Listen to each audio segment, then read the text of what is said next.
स्वागत है आपका फिर से आपके अपने channel weight loss coach Rahul 19 में। तो आज हम बात करेंगे रनिंग वर्सेस वॉकिंग, इनमें से क्या बेस्ट होता है वेट लॉस के लिए।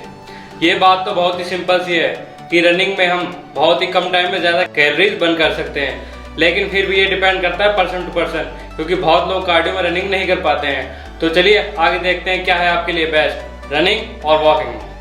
पॉइंट नंबर 1 है बिगिनर्स, जिन्होंने अपनी लाइफ में कभी कोई एक्टिविटी ना करी हो, कभी कोई एक्सरसाइज ना करी हो, तो उनके लिए डायरेक्ट रनिंग करना थोड़ा सा मुश्किल हो जाता है, क्योंकि ना तो उनकी बॉडी में इतना स्टेमिना होता है कि वो रनिंग कर पाए, और ना ही उनकी बॉडी इतनी स्ट्रांग होती है कि वो रनिंग के दौरान आए जर्क को झेल पाए, जो कि उनके जॉइंट्स पर पड़ता है। स्टार्टिंग में उनके लिए वॉकिंग ही बेस्ट एक्सरसाइज होती है, और जब थोड़े टाइम बाद उनका थोड़ा सा स्टेमिना बिल्ड हो जाए और उनकी बॉडी स्ट्रांग हो जाए कि वो जर्क को झेल पाए, उनकी बॉडी में पेन होना बंद हो जाए, तो वो भी रनिंग स्टार्ट कर सकते हैं।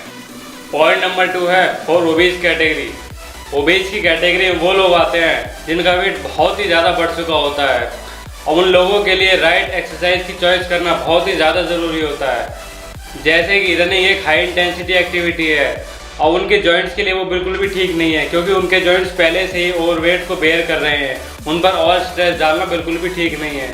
उनके लिए पहले लो एक्टिविटी एक्सरसाइज जैसे walk is the best choice. Low activity exercise के साथ पहले उनका जब थोड़ा सा वेट कम हो जाए, उसके बाद उनको हम रनिंग स्टार्ट कर सकते हैं, क्योंकि सबसे पहले उनका वेट भी कम हो जाएगा, उनके जॉइंट से उनका जो लोड है एक्स्ट्रा वो हट जाएगा, और दूसरा उनकी मसल्स भी थोड़ी सी स्ट्रांग हो जाएगी पहले से। उसके बाद हम उनको रनिंग ईजिली करवा सकते हैं। पॉइंट नंबर 3 है ओल्ड एज सिटीजन्स। अब बहुत सारे लोग ऐसे होते हैं जिन्होंने स्टार्टिंग से ही अपनी फिटनेस पे ध्यान दिया होता है, तो वो ओल्ड एज में आकर ही बहुत सारी चीज़ें कर लेते हैं। लेकिन कुछ लोग ऐसे होते हैं जिन्होंने स्टार्टिंग से अपनी फिटनेस पर ध्यान नहीं दिया होता है, बट वो ओल्ड एज में आके अपनी फिटनेस को इम्प्रूव करना चाहते हैं। अब अगर हम उनको पहले दिन ही ये बोले कि आपको आज 5 किलोमीटर रनिंग करनी है, तो ये अप्रोच बिल्कुल ही गलत रहेगी, क्योंकि पता लगेगा आए थे वो फिट होने और उनको और प्रॉब्लम होगी, उनको नी इंजरी होगी और कोई प्रॉब्लम हो सकती है। तो ओल्ड एज में वॉकिंग ही बेस्ट चॉइस होती है, उनको रनिंग कराना बिल्कुल भी ठीक नहीं है स्टार्टिंग में। पॉइंट नंबर 4 है टाइमिंग। रनिंग एक हाई इंटेंसिटी एक्टिविटी है, उसके लिए हमें एक अलग से टाइम निकालना होगा अपने बिजी शेड्यूल में से, क्योंकि हम उसके साथ कोई और काम नहीं कर सकते हैं।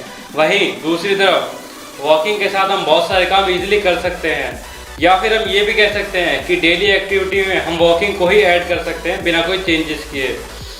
अब वो टाइम आपका बिजनेस कॉल्स करते टाइम हो सकता है, या फिर सोशल मीडिया से कंटेंट गेन करने वाला हो सकता है। तो वॉकिंग के लिए हम अपने बिजी शेड्यूल में ज़्यादा चेंजेस नहीं करने पड़ते हैं, इसीलिए वो हमारी इजीली फिट हो सकता है, और इसीलिए वो ज़्यादा लंबे टाइम तक सस्टेनेबल भी होता है। On the other hand running के लिए हमेशा ही एक अलग सेपरेट टाइम निकालना थोड़ा सा मुश्किल हो जाता है। पॉइंट नंबर 5 है रिकवरी टाइम। रनिंग एक हाई इंटेंसिटी एक्टिविटी है, उसमें सोरनेस ज़्यादा होती है। नॉर्मल सी बात है, जब सोरनेस ज़्यादा होगी तो बॉडी उसको रिकवर करने में भी टाइम लेगी। अब इससे होगा क्या, जब आपका रिकवरी टाइम बढ़ जाएगा तो आपका नेक्स्ट डे का शेड्यूल डिस्टर्ब हो जाएगा, या फिर आपको ऑफ भी लेना पड़ सकता है। वहीं दूसरी तरफ वॉकिंग में ऐसा कुछ भी नहीं है, उसमें कोई एक्स्ट्रा सोरनेस नहीं होगी। आप अपनी वेट ट्रेनिंग के बाद इजीली वॉकिंग कर सकते हैं एक्स्ट्रा कैलोरीज बर्न करने के लिए। पॉइंट नंबर 6 है disturbance in daily life. Running एक हाई इंटेंसिटी एक्टिविटी है, उससे हमें बहुत ज़्यादा थकान हो जाती है, उससे आपका पूरा दिन का शेड्यूल डिस्टर्ब हो जाएगा, क्योंकि उसमें आपका पूरा दिन थका सा जाएगा और आप अपने काम पर फोकस नहीं कर पाओगे। वहीं दूसरी तरफ वॉकिंग से आपको इतनी थकान नहीं होगी जो आपके काम पर कोई फ़र्क पड़े, उससे आपको सिर्फ इतनी ही थकान होगी जो कि आपकी ईजिली प्रॉपर स्लीप से रिकवरी हो जाएगी।